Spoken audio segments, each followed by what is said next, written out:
Following the DA's appeal to G7 and other countries to help ensure no foreign interference in South Africa's elections, the reaction has been hot and critical, with International Relations and Cooperation Minister Naledi Pandor calling it absolutely astounding, given the IEC's record on producing historically free and fair elections in the country.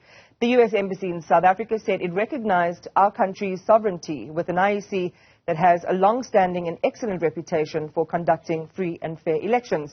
But given the view in some quarters of the U.S. being the bedrock of democracy and democratic processes, we ask the question, are they? International relations expert Professor John Stremlau joins me now. Professor Stremlau, good morning. Thank you very much for your time. Direct question, is the U.S. the paragon of democratic virtue, and are they the lodestar of political freedoms? Look, no democracy is ever perfect by definition. It's only perfectible. Is the American system getting better?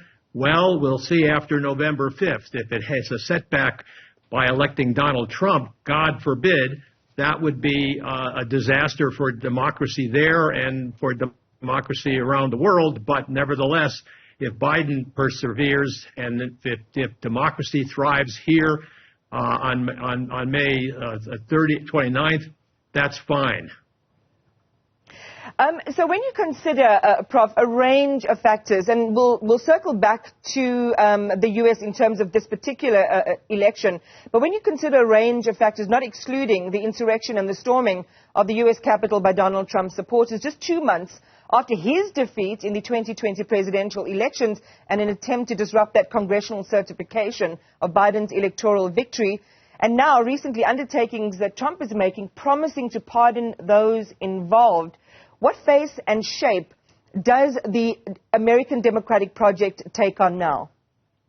Well, it's a work in progress, but we'll have to, wait for the electoral vote. But you're right to mention January 6, 2021. That was the first time since April 30th, 1789, when George Washington was elected, that anyone has challenged the results. And the U.S.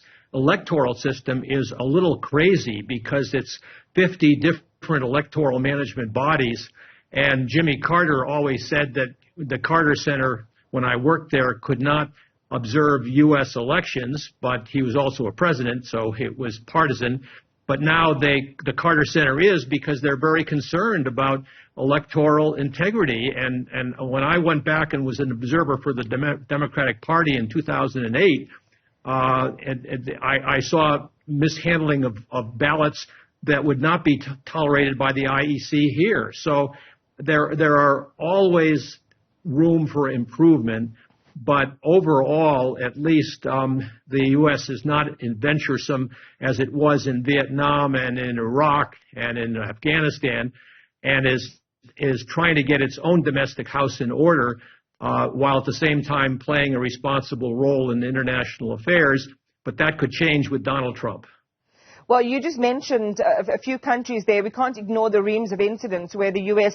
has been implicated in regime change, books written, research done, which essentially map their history of interference in this arena, all the way from Iran to the Congo, according to researchers. How complicated is their involvement in events like this, Prof, and what would their interests typically be driven by?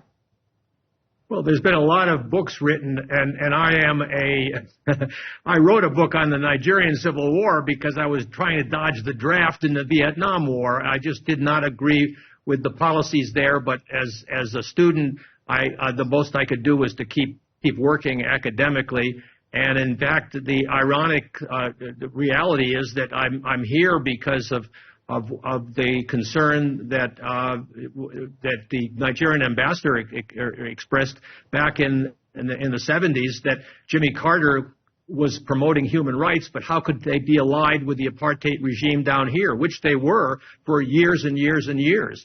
So the U.S. is overcoming its racist past, slavery and discrimination and segregation, just as we are struggling here to overcome that past, the dark past of white nationalism that was imported by the European settlers and colonialists.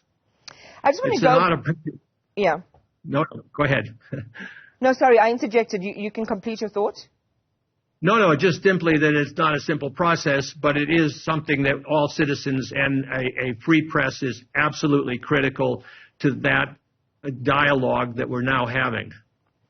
So to go back then to the founding premise for our discussion around, the kind of snap appraisal of America's democratic project and its foreign policy, contradictions in different countries, which we've just been talking about.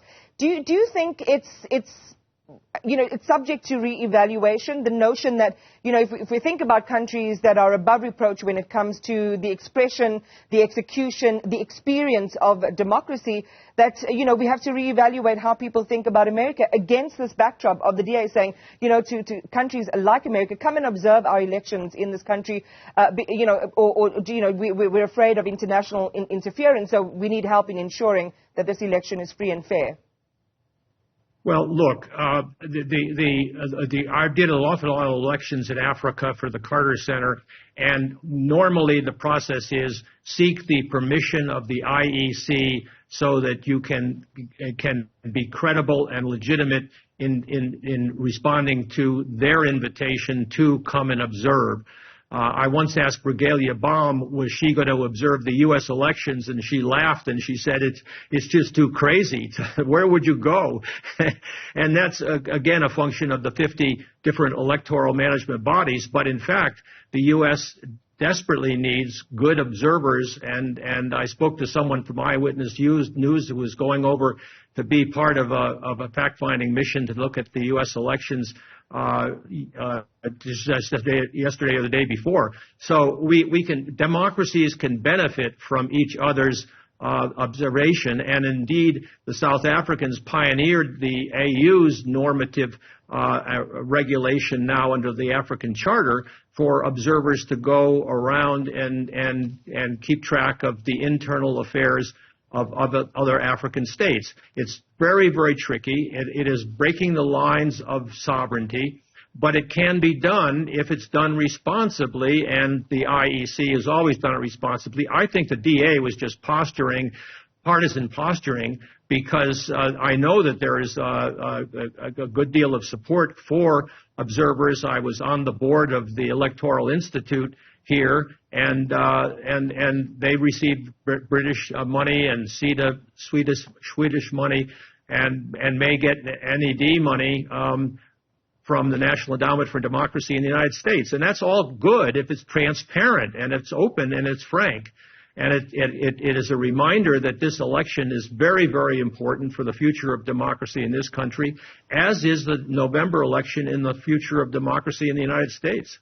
Professor John Stremlau, as always, we appreciate your analysis and also your institutional memory around, how these things have evolved over decades. So we appreciate that perspective this morning. Thank you very much, international relations expert.